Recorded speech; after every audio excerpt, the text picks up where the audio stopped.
Good evening, everybody, and welcome to the brand new series of The Bigger Picture. Yay! We have got a wonderful live virtual studio audience on Zoom, and you are more than welcome to come and join us. That is the best place to watch this session. We are going to be starting for a few weeks a 3-week mini-series on Parashat Noach. We had an amazing time with Parashat Parashat, and if you missed any of those recordings, you can catch them on the Shul YouTube channel. Don't forget to subscribe. But tonight, let us tackle Parashat Noach. I'm very, very excited about this, guys. Just a couple of ground rules or a couple of requests before we dive into the material tonight. I had some wonderful feedback from people after the end of the first series, and a lot of people were excited to come back for the second series, but there were a couple of people who had mentioned that it would be advantageous if we keep the questions during the class as relevant and as focused as possible. So I'm going to make the following proposal and the following suggestion. We are going to be having our presentation tonight where we're going to build our topic and we're going to build the theme and the narrative that we want to uncover from the parasha. And so when we have questions or when we have things that we wish to clarify or gain additional understanding on, then by all means jump in and ask away. We want people to feel safe and happy and comfortable to be able to ask questions and get the clarity that they need. After the session, we will, or I will be sticking around for anyone who wishes to do so. It won't be recorded, it will just be on Zoom. And anybody who wishes to ask broader questions or, challenge me on whatever it is, we will be more than happy to do that at that point.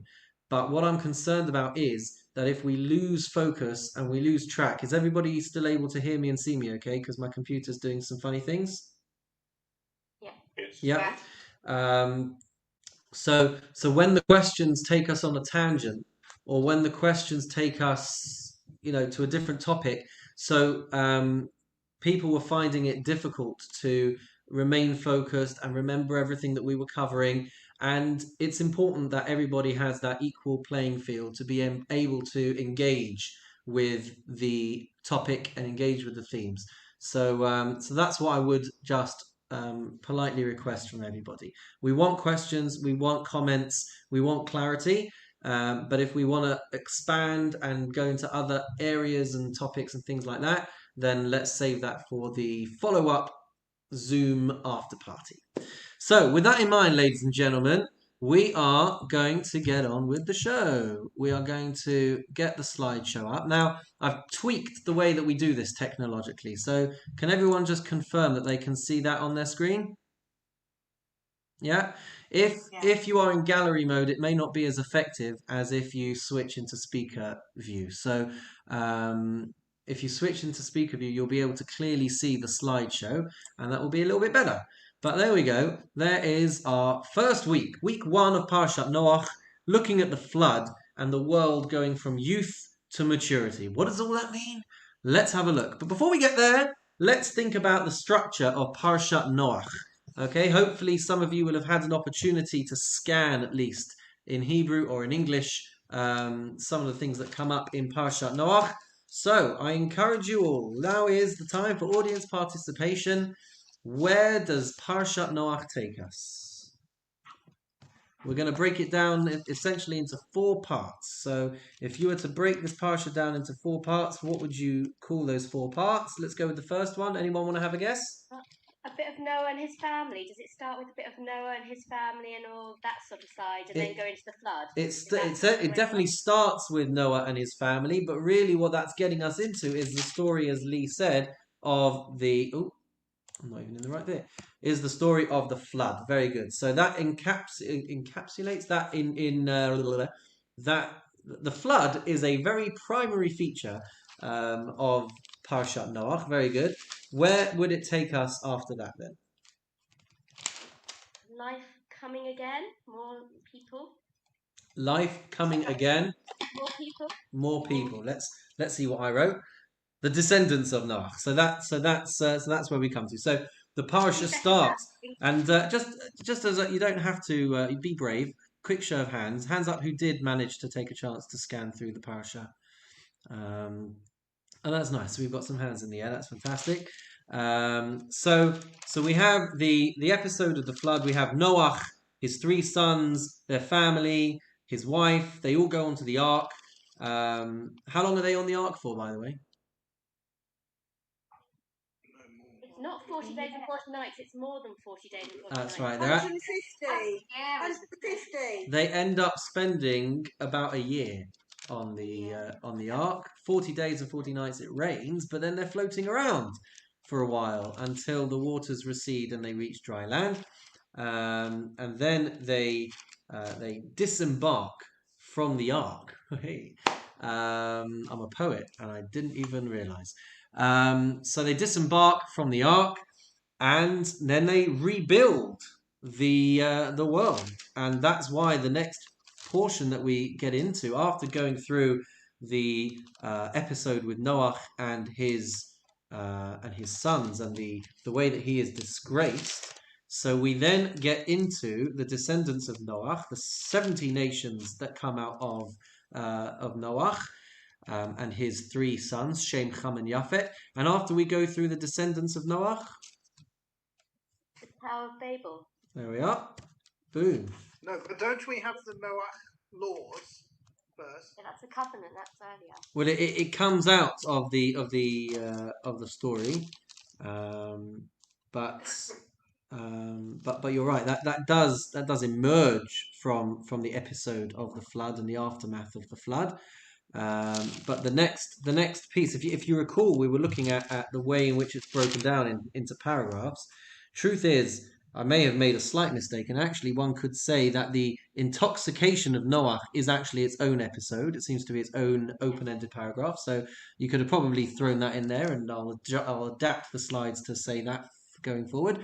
But after that, we have the descendants of Noach, and after that, we have the Tower of Babel, and the dispersal of nations across the world and the muddling of all of the languages. And then the parasha finishes off with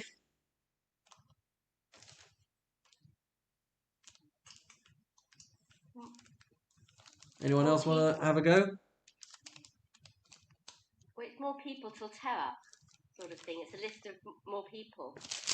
Oh, Abraham, descendant, the genealogy of Abraham, surely. Well, the genealogy of Noach, the 10 generations between Noach and Avraham. By the way, Avraham and Noach actually overlap in terms of their lifespans. Noach did not overlap with Adam, but Abraham does overlap with Noach. So that's the final piece of Parashat Noach, which is the 10 generations between Noach and Avraham. And the end of that parsha then leads into the next thing, which is the story of Lech Lecha. Okay, so that's our structure at the very least. Let's also just take a brief moment to recap what we looked at with regards to Parashat Parashit. So I'm sure it's all fresh in your minds, but just in case it's a little bit hazy, to briefly summarize what we were exploring in the series on Parashat Parashit. We had talked about Adam and Chava and how they ate from the tree, and that gives us free will. It brings about free will, and from the moment that Adam and Chava now have free will, humanity enters into a new way of being connected to the world.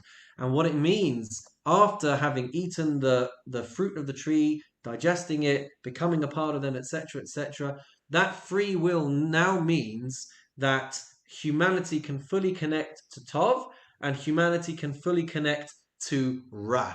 And what we see is that not only can we fully connect to Tov and Ra, but it becomes enmeshed within each other. And it means that we have a conflict of emotions within us, and we're being pulled to the good, and we're being pulled to the bad. So that is the outgrowth of Adam and Chava eating from the tree of knowledge, good and bad.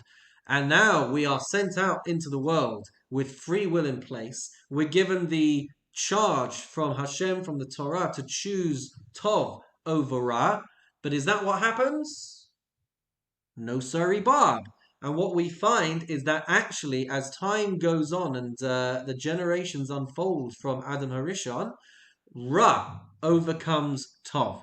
So we see this expressed in Cain and Abel. I think that's my name. Yep. We see this expressed in Cain and Abel, Cain and Hevel, where Hevel seems to embody the aspect of Tov, and Cain seems to embody Ra. And that's why Cain kills Hevel. Ra overcomes Tov. There's a destruction of Tov at the hands of Ra. And that continues into the story of Lemech. And we mentioned Lemech because it seems that when he takes two wives, he takes one wife for the purpose of Peru Urvu, which is heading towards Tov, and he takes another wife for his selfish desires, to satisfy physical pleasures. So that's where we see manifesting again Tov and Ra throughout these 10 generations. We then mentioned Tuval Cain, who was another step in that chain of 10 generations, and we read about how he develops weapons and he accidentally kills Cain. And so we see this same thing again as the time goes on. Ra was overcoming Tov, and that continued into the generation of Enosh, which was the first generation to worship Avodah Zarah. And we have to appreciate as well that Enosh was actually only 2 generations removed from Adam Arishon, which is a crazy thing to contemplate and to think about. If you could imagine a child sitting on his grandfather's knee and saying, Papa, Grandpa, Zaidi, where do you come from? Tell me about your parents. And Adam's like, well, my parent is Hashem. I was first out. And so to consider the fact that Enosh, 2 generations removed from Adam Arishon, that is the generation that starts to connect to Avodah Zarah. It's a very difficult concept to really consider. And so we talked about how we have Avodah Zarah coming out from this door of Enosh, and we talked about how murder and death comes out of Tuval Cain, and so what does that leave us with? So if we think about, we may have heard about the 3 cardinal sins, which are the big no-nos for which we as Jews are supposed to give up our lives rather than violate any one of these 3. So we have Shvichus Damim, the spilling of blood, which was manifesting itself in the generation of Tuval Cain. We have Avodah Zarah, which is coming out of the door of Enosh. And so all that's left is... Anyone know what the third one would be? Adultery, but another word for it? It's broader and bigger than just adultery, but the third of the... Pardon me? Stealing, coveting? No, I see why you're saying that, Lee, but you're ahead of the curve there. No, the third of the big 3, the big no-nos, is what we call Gilui Arayot. Immorality. There you go, David. Inappropriate relationships, as I've sanitized it there. But that includes a lot of different types of relationships. But what we're finding is, though, that throughout this 10 generation span, all 3 of these big no-nos are becoming prevalent and are becoming a reason for Hashem, as we saw at the end of the Parashat, to reconsider the decision that he had made to create the world. So these 3 cardinal sins, as we often translate them, they are emerging through the 10 generations of decline from Adam until Noach. If we take a look at the way that the Torah starts to talk about this issue. So over here we can see the end of Parashat Parashat, and if you can scan to chapter 6 over there. So the Torah tells us as follows: Vayihi Noach. I'm in chapter 6, verse 1, or I don't know if you can see my cursor on the screen or not, but I'm over here. Vayihi Noach ben chamesh meot shana.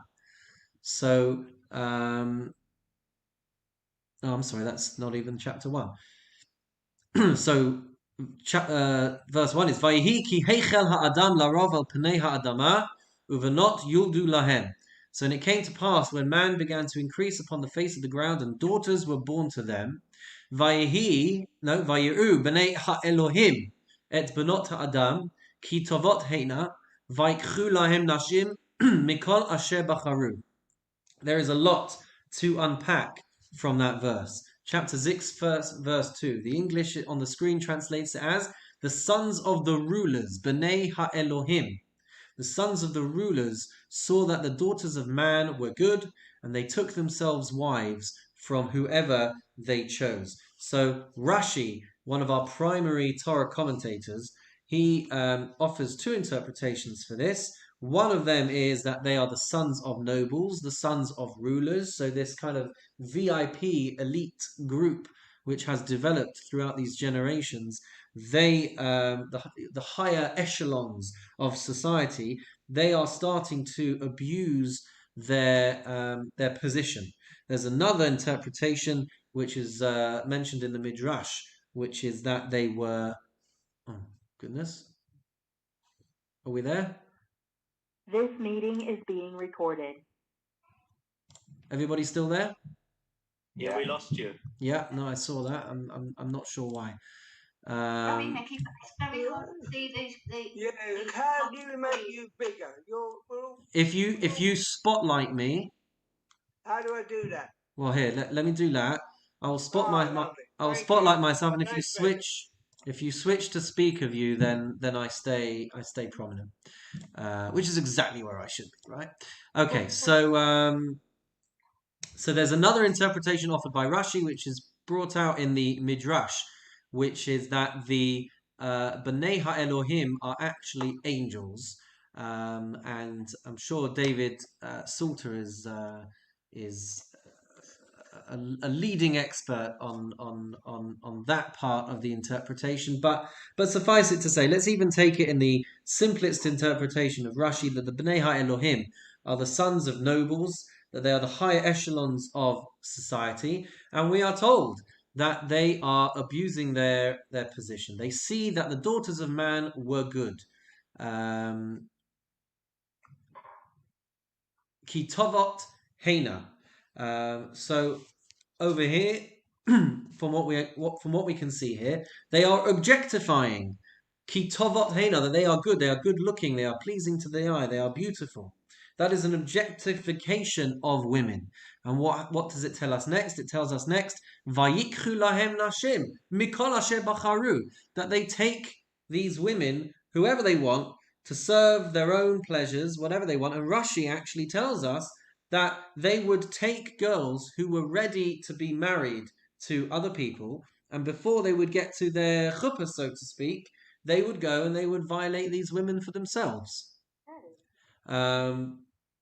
So what we're trying to depict over here is that we have got Shvichas Damim, we have got Avodah Zarah, and now in chapter 6 we see that there is Gilui Arayot as well. There is a prevalence of immersion in going after the physical pleasures, and that seems to prompt God to decide that he needs to destroy the world. Verse 5, Hashem saw that the wickedness of man was great upon the earth, and that every product of the thoughts of his heart was but evil always. We mentioned this this concept at the end of Parashat Parashat. V'chol yetzer machshavot libo, all of his thoughts in his heart, rak ra kol hayom. They were only bad. They were only evil. This is the point. After these 10 generations, where Ra has completely overcome Tov. There's this little glimmer of hope that Noach finds favor in God's eyes. That's our last verse there of Parashat Bereshit, before moving into Parashat Noach. That is the last glimmer of hope. V'Noach matzachein be'enei Hashem. Noach finds grace in the eyes of Hashem. Yes, David. I haven't got a Chumash in front of me, but it says that there's one on the screen. Something like the situation pained Hashem, was painful in the eyes of Hashem. Right? Does it? We've got the verses here. We've got the verses here. So what we've just read out, it would seem, is this point. I mean, yeah, there you go. Verse 6. Verse 6. Vaynachem Hashem ki asa et hadam ba'aretz vayitzatzev el libo. Hashem reconsidered having made man on earth, and he had heartfelt sadness. Is that what you're referring to? Yeah. So can you comment on what that means in relation to Hashem's foreknowledge of what was going to happen? Let's develop what we're talking about. We do touch on it a bit, and then we'll address it at the end as well. We don't to keep everyone focused. Let's continue with the presentation, for want of a better word. So there are a couple of questions that we are going to see, and it does touch on what David's saying. So oh, there you go. I even had that verse. So let's tackle a couple of questions that's going to help us to unpack this a little bit. Question number 1 is that there seems to be a plan where Hashem has a certain intention for the world and how things are supposed to plan out. But we see over 10 generations that things are off track from God's plan. So perhaps this does touch on David's question of how could this be? How could it be that Hashem has got a plan for humanity and somehow that plan is off track? And the second thing for us to consider is, how do we get to a choice? How do we get to a point where God has no choice but to wipe out all of humanity? How can God have no choice but to do something? These are human concepts that we are imposing onto this framework. So how are we supposed to grapple with this? And to compound the problem even further, if we take a look at the parasha after the Mabul, after the flood, so what we see in oh,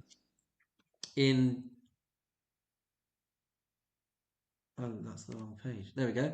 No, that's also the wrong page. Over here. Oh, there we go.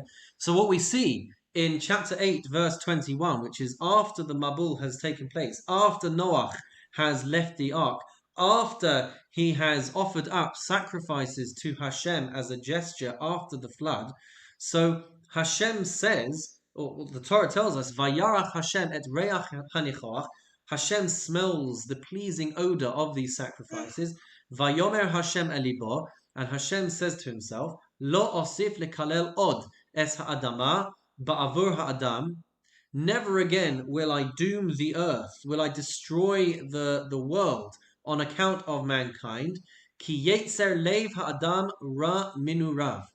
Because clearly the nature of man's heart is evil from his youth. Ra minu rav.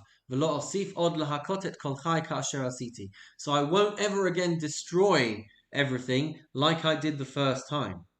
So what is problematic over here? Well,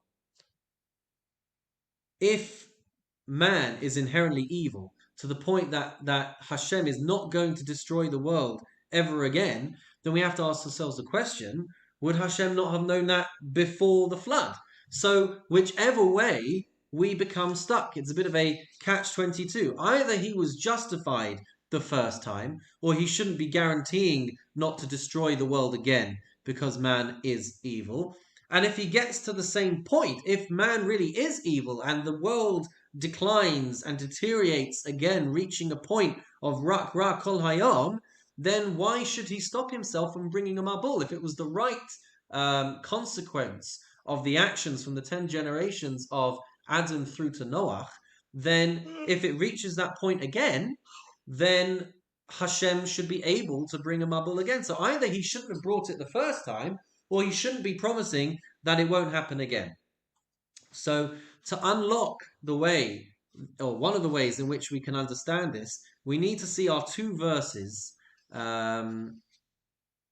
side by side and to start to appreciate the nuance in the difference between them. And the difference is going to be in essentially one word or one phrasing. So we see in our verse over here that he's not going to destroy the world again. Ki yetzer lev ha'adam ra minurav. And we contrast that. Oh, look at that. I've got my questions. I should really pay attention to what I prepare in my slides, right? So that was our second verse. Our first verse, chapter 6, verse 5. Vayar Hashem, this is before the flood. Vayar Hashem ki rabba ra'at ha'adam ba'aretz. The Lord saw how great man's wickedness was on the earth. V'chol yetzer machshavot libo rak ra kol hayom. Nothing but evil in man's heart. Contrast that, or compare it to the verse after the flood, and we see ki yetzer lev ha'adam ra minurav, that the devisings of man's mind, the nature of man's inclinations are evil from his youth. All right, just to see that again, rak ra kol hayom beforehand, and ra minurav afterwards. So the question that we have to ask ourselves is, what is so significant about the difference between something being rak ra, only evil, and something being ra minurav, ra from his youth? Because if we understand that, then we can really start to unpack what is going on with the episode of the flood and where that is moving the trajectory of the world. It would seem that rak ra is a justification for demolishing the world, and ra minurav, evil from his youth, is the explanation why the world is not going to be destroyed again. So let's take a look at a source which we saw a week or two ago in Lunch and Learn, in Pirkei Avot, which talk about our 10 generations from Adam to Noach. Asara doros me Adam va'ad Noach. There are 10 generations from Adam until Noach. Lodia kama erech apayim lefanav. To show just how patient Hashem is. Shekol adorot hayu machisin uva'in ad shevi aleim et mei hamabul. Because these generations kept on provoking Hashem until he brought the waters of the flood. So over the course of these 10 generations, humanity descended into a state of rak ra kol hayom, that everything had just gone to pot.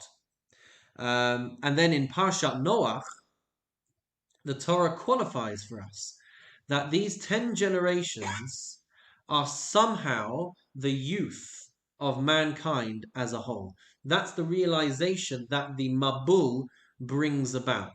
The 10 generations from Adam until Noach is a process of development where the world is in a state of youthfulness, youthhood. Not quite sure what the right word would be necessarily, but there is a parallel between the stages of development of all of mankind throughout these 10 generations and the maturing process of every single person in their own small world.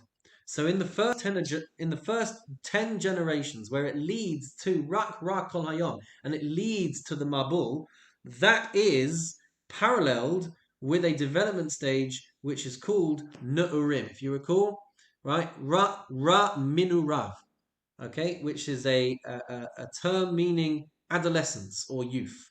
So the 10 generations are the youth, as it were. It's the development of the world, of humanity, in a phase of Nu'urim, of being youth. And that is a reality of rak ra kol hayom. That is a reality where ra completely takes over both on the level of the individual, as we saw with individuals throughout those generations, and all of human history, as we see at the point in which Hashem feels he needs to destroy the world.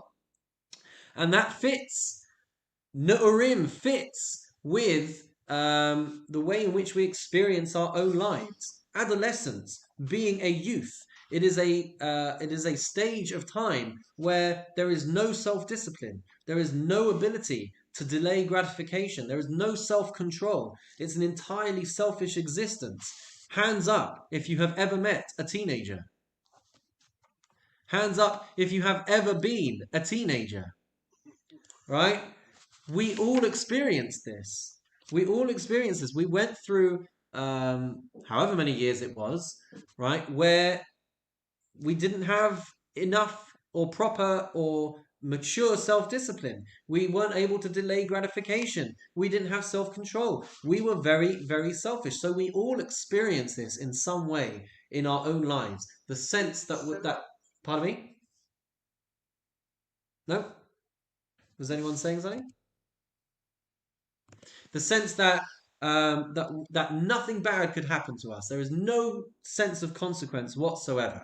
And it's only later on, as a person grows up and they recognize the need that they need to take control of their lives, and that means to create limits, and that means to create boundaries. It's built into us physiologically as well.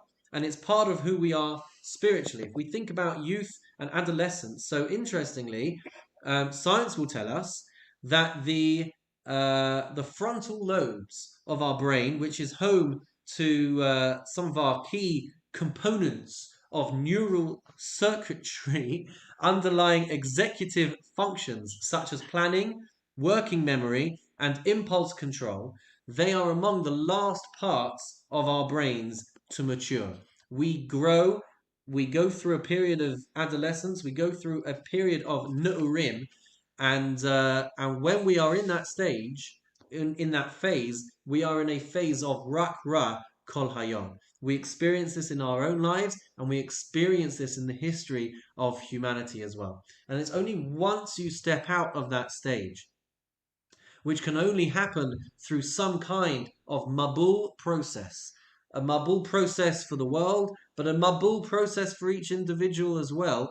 Then we look back at the previous stage and we define it as, and this is the crucial point, we define it in hindsight as Ra Minu Rav. That was our other verse there as in chapter 8, verse 21. Only once we are past adolescence, Nu'urim, then we're able to look back at it in hindsight. Once the world is cleansed, we are able to look back at it in hindsight. You know, as adults, I'm sure we all look back in moments of our lives and we think, how could I possibly behave like that? What the heck was I thinking? If I could go back and tell my teenage self, I would say, don't do that, you crazy. It's the stupidest decision you'll ever make. Right? And if we don't experience that in our own lives, then we may experience that with our children's lives or our grandchildren's lives. Moments where we just want to like take them and wring them by the neck and be like, don't be so stupid, it's the worst decision you can make. Right? So that is... Sorry, can I ask you a question? Just a very quick one. So when I was growing up, and maybe with my children as well, when I did something bad or naughty, someone stepped in. I'm very strict parents, and I'm quite a strict parent. Why didn't Hashem step in each time, or did he, with each of those? Because, yeah, I understand what you're saying about adolescence, but you can guide an adolescent. Was it he wasn't aware that that's what they were going through at that stage, and that maybe a step in would have helped? Or so perhaps this is what we were saying in our Mishnah, right? So there were the 10 generations between Adam to Noach, to show just how patient he was. He can't just step in. If you step in, then you no longer have free will to choose what you want to do. So he sits there and he waits. And he waits for people to come to the realization of the mistakes that they are making. And it doesn't reach that point. It just gets worse and worse and worse. And what it needs then is a mabul. The world needed a mabul to take it from a period of adolescence into a period of post-adolescence, Ra Minu Rav, right? And that is a necessary part of the process for humanity, and in a microcosmic way for ourselves. That is how we experience life. We experience life as rak rak kol hayom, where everything that we do is short term and ill-advised, and not taking into account the consequences of our actions. And then we mature from that point. We go through whatever processes that we go through, whatever periods of realization we come to, whether that's on account of the people that we have in our lives or not. But that's what moves us from that point of Nu'urim into post Nu'urim. Sass.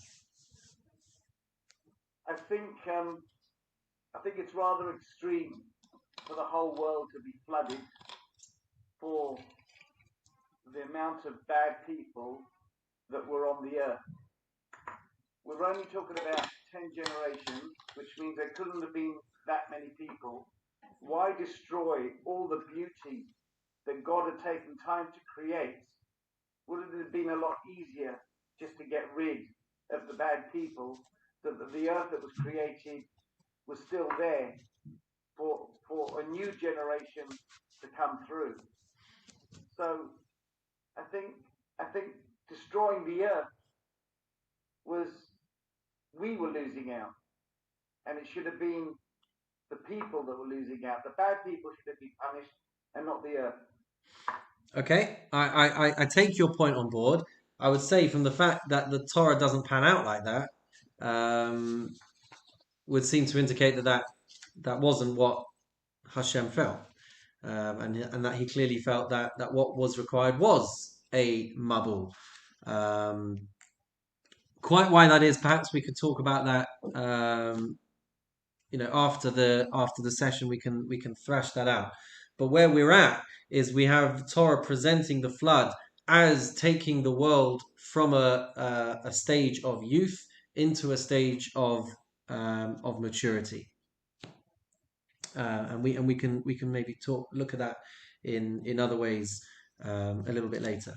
So let's just clarify what we've been saying. We've been saying that the 10 generations from Adam until Noach is this period of Ne'urim. The Mabul, whatever it's doing, it washes it all away.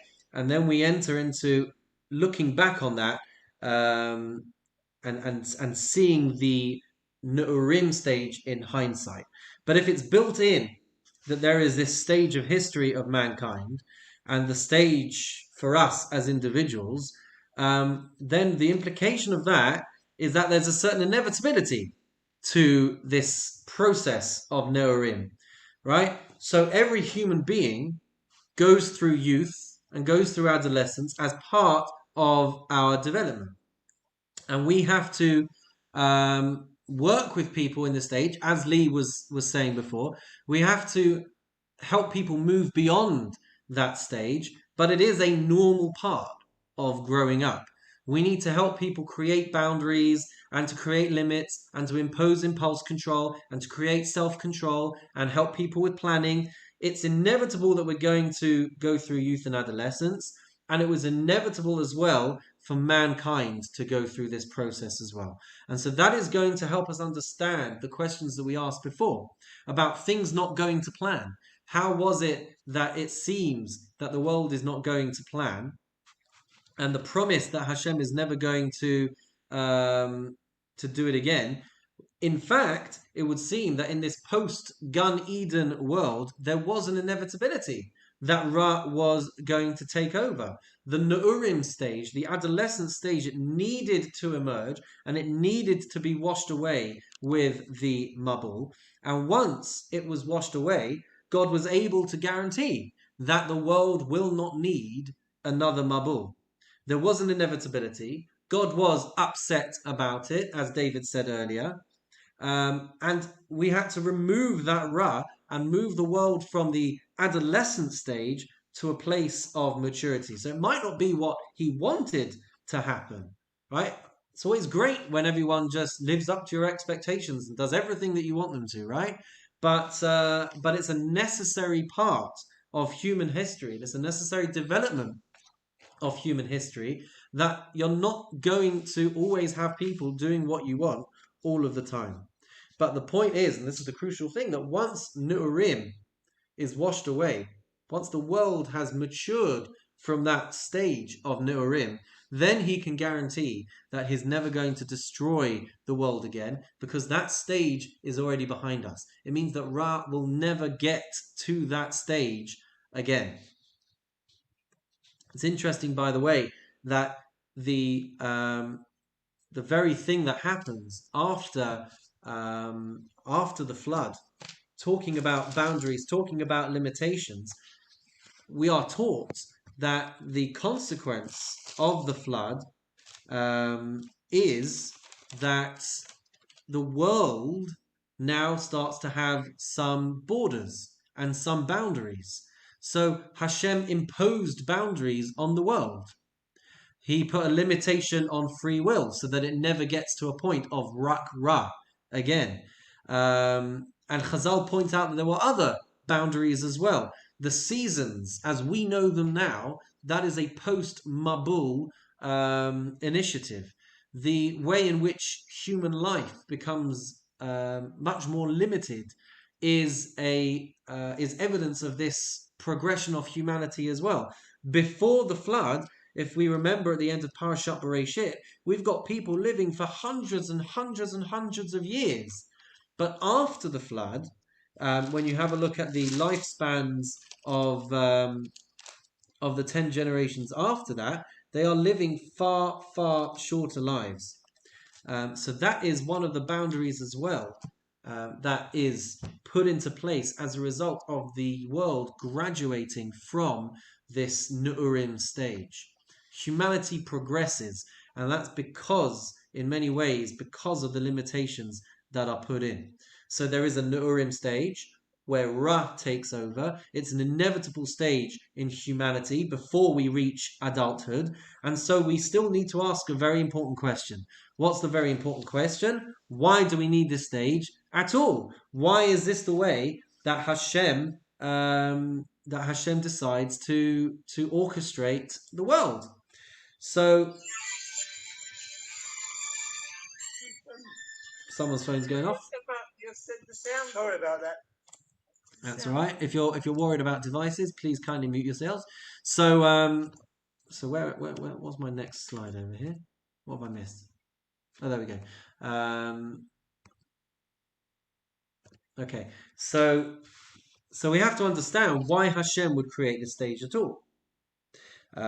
He could have just created a world without free will, which we've said previously and discussed it after one of our sessions, but that would have been a meaningless existence.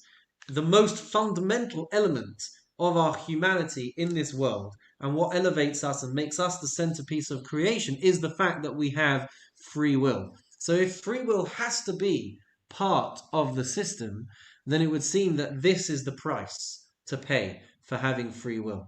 That people will have the ability to meaningfully make their own choices, to be able to create a reality of Tov, to create a reality of Ra, but there will be a stage where Ra is going to prevail first. That is our period of adolescence. That is our Nu'urim stage. And it's the way that the world works. It's the nature of things. If good and evil are allowed to exist freely, Ra will always prevail first. It is always easier to be pulled towards Ra.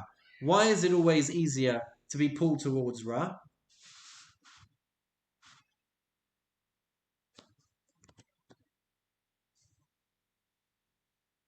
Anyone? You don't have to. But the reason why it's easier to be pulled towards Ra is because it doesn't need any work. You just have to give in. If you want it, you go and take it. You see something that you like, you see someone that you like, you just go in and you swoop in and you take it. The Ra is the manifestation of people following their inclinations, their selfish desires. It's a byproduct of things going unchecked and uncontrolled, when we have no sense of responsibility, when we don't think before taking action. So Ra is always going to prevail then, because you literally just have to sit back and you will inevitably end up making a decision without having thought it through. Whereas on the flip side, Tov is far more difficult. You have to think about it. It requires work. It requires effort. You have to have intention that you're going to do something good. You have to have self-control. You have to take time over your decisions. And that comes with maturity. So it might be difficult. It might be painful, but it is powerful. So, one question, Rabbi. Yeah. Please. Yeah. When you in your first series of lectures, the predominant thing was that Adam and Eve were made b'Tselem Elohim, in the image and likeness of God. How does that stand with this predominance of evil in mankind that takes the lead? I'm not sure I fully understand the question. If we're made in the image and likeness of God, then the traits we have and the way we work are a consideration of the image and likeness of God. Who says? That's how. So why does evil take over if that's the case? But where do you see what you just said?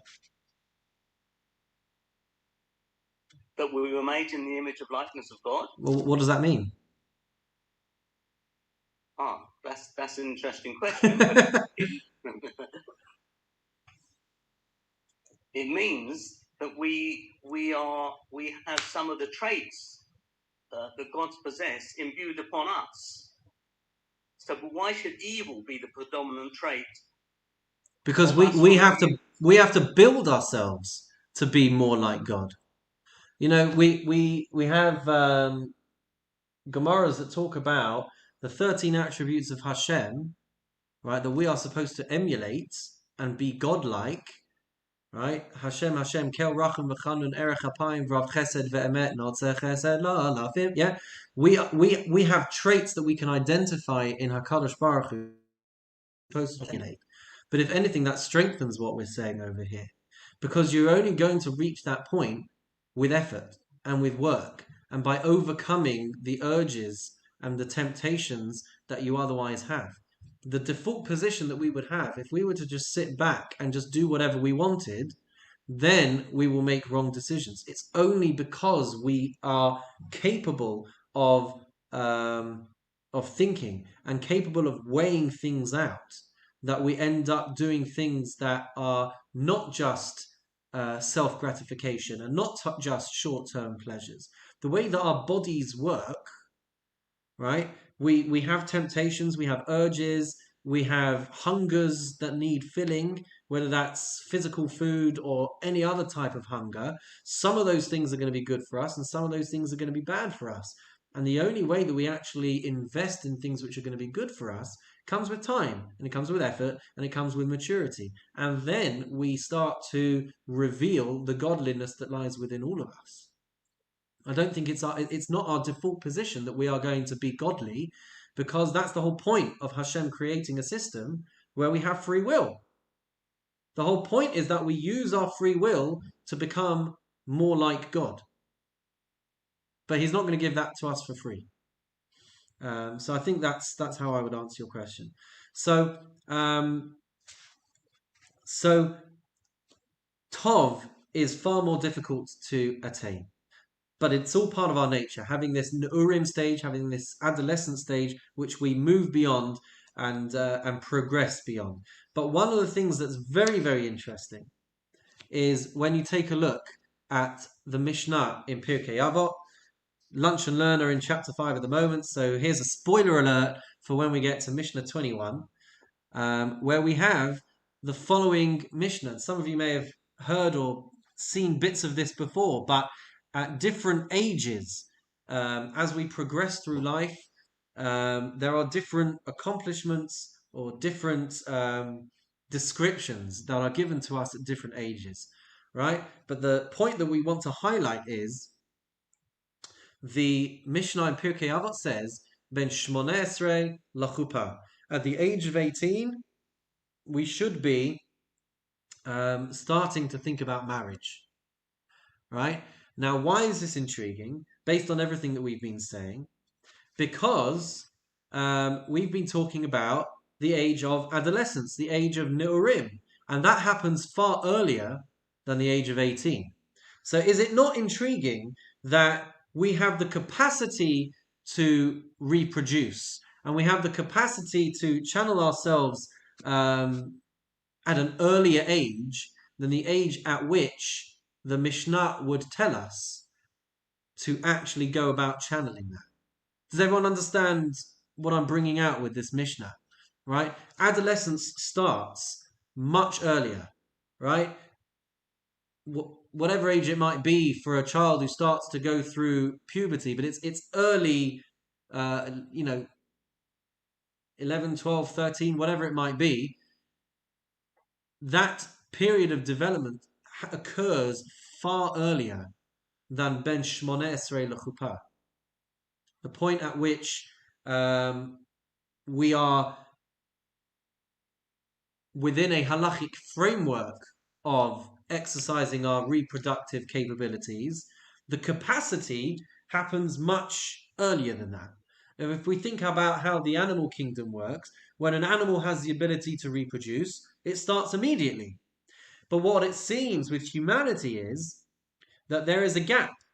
There's a gap between where we physically mature, which happens at a younger age, and the ideal time for marriage, which according to Chazal in Pirkei Avot is the age of 18, which means that Hashem has built it into the process of humanity, that there's a period of time over a few years where the potential is supposed to be manifest, and where our physical desires are supposed to take hold of us. But the goal of that time is to have that potential, but to learn how to exert self-control and to hold back on physical impulses and not to run after physical desires. And so what our Mishnah helps us understand and helps us strengthen the point that we're trying to make here is that it's built into the process, that we're going to go through a period of this maturity, of this adolescence. And we see different manifestations of this, and some of this will sound quite familiar to us, where there will be periods of bad that lead into periods of good. We've seen this a couple of... there we go. Okay, so other areas in which this is built into the system, the very opening words of Parashat Parashat, Vayhi Erev, Vayhi Boker. Darkness always comes before light. Chaos always precedes order. That's why we mentioned the 3 stages of history. We first have 2,000 years of Tohu, which leads into 2,000 years of Torah. It's the same kind of concept emerging of something dark, bad, whatever it might be, moving towards something which is secure, something which is strong, something which is good. It doesn't happen automatically. It requires effort to get ourselves out of that, and that's why we can still see, I don't know if it's more so in this generation or not, but we still see and can see that people can reach much later ages and they may still be in this developmental stage of Neurim. They may still be or exhibit immature or undeveloped or adolescent tendencies. We have to build ourselves out of adolescence, right? The fact that we see people in the news who take advantage of their selfish desires and their powerful positions, and they take advantage of other people, or they take advantage of the situations that they find themselves in, that's a manifestation as well of people going through a stage of Neurim, a stage of adolescence. So it's the length of our Neurim stages is going to be very much up to each individual. And different people will come out of that at different times. So let's see a bit of a recap on things that we've been seeing, bringing our whole narrative from Parashat until now. We had Cain killing Hevel. We had the emergence of idolatry in Enosh's generation. We get to the point of totally giving in to physical desires And that is when the threshold is reached. That's what we were talking about with those verses at the beginning of the B'nai Elohim, the people that they saw what they wanted to see, they chose who they wanted to choose, they were totally immersed in Ra. They saw someone beautiful, they saw something that they wanted, and they went for it. They were totally immersed in their selfish desires. And that reaches a point where Hashem says we have to totally wipe that out so that the world can start to mature. And if we have a look at the beginning of Parashat Noach, the breaking point, it's fascinating, absolutely fascinating how what we had seen in the nuances in the verses, it was all about a lack of control in the area of arayot, right? So we saw shvichat damim, the spilling of blood, right, which was emerging. We saw that there is avodah zarah, idol worship, which is emerging, and the third piece was gilui arayot. The third piece were these inappropriate relationships. But what was the straw that broke the camel's back, so to speak? Lee was hinting to it before. Parashat chapter 6 verse 11, Vatishachet haaretz lifnei haElohim, vatimalei haaretz chamas. The earth became corrupt before God, and the earth was filled with lawlessness. In Hebrew, we have that word chamas. Is it any coincidence? I would venture to say not. But what is chamas? And as Lee was alluding to before, Rashi tells us what was Hamas. Absolutely amazing. The straw that breaks the camel's back. Even though we've got the three cardinal sins, we've got Gilui Arayas, we've got Shvichas Damim, we've got Avodah Zarah, but it seems that what really triggers the flood is Gezel, robbery. Why is Gezel the final straw? Gezel is the final straw because things were so far beyond any sense of control that literally nothing mattered anymore. People had no respect for one another. There were no borders. There were no boundaries. There was no care about what God was looking to oppose. There was nowhere else to go. We learn from this concept. It wasn't just that people would go and steal things that didn't belong to them. They did that as well. But Chazal point out that the way in which they stole, there was a chokhmah, there was a wisdom to the way in which they stole. They would go and steal things that was of such insignificant value that it would never stand up in court, that they would have to pay anything back if they were taken to trial. Right? We have the halachic terminology is the value of a peruta. It's a couple of pence. Right? The value of a peruta. When a husband and wife get married and the husband is asked before putting the ring on his wife's finger, is this ring worth a shavet peruta? Is it worth a peruta? Right? That is the minimum halachic value before punishment can be imposed. The world had got to such a state. The boundaries were just the boundaries were so invisible that people would go out of their way to steal things of such insignificant value just because they could. Just because they could. So the Mabul came and washed away all of that. And, you know, there is a bit of a taste for what this feels like. If we think about the world being submerged into water, what does that sound like? That Hashem fills the world with water, takes it for a big dunk. What does it sound like? Another area where we take things for a dunk and it comes out pure. I can see you saying it with your microphones muted. That's it. Right? Thank you. Yeah? So Hashem dunks the whole world into a mikveh and allows it to be reborn into a new world of maturity. And who is the one who will define what that new world will look like? Anyone? Noach. Not just Noach on his own, but Noach with his family. Noach with his three sons, from which ultimately comes the future of humanity. So who defines what the world looks like post-flood? It's the three branches of Shem, of Cham, and of Yafet. And so, please God, in the next week or two, we are going to examine these three branches that extend from humanity, from Noach, and we're going to see how they are the building blocks and they are the pillars on which the new post-Mubble world will be rebuilt. God willing, that will all be next week. But for now, to all those watching on YouTube, we will wish you a wonderful evening. We are going to be taking questions on Zoom, and unfortunately, that's not going to be recorded. So we're going to end the recording now. Say see you all next week. Have a wonderful and meaningful week, and please do stay tuned on Zoom now for the after party with more questions to come.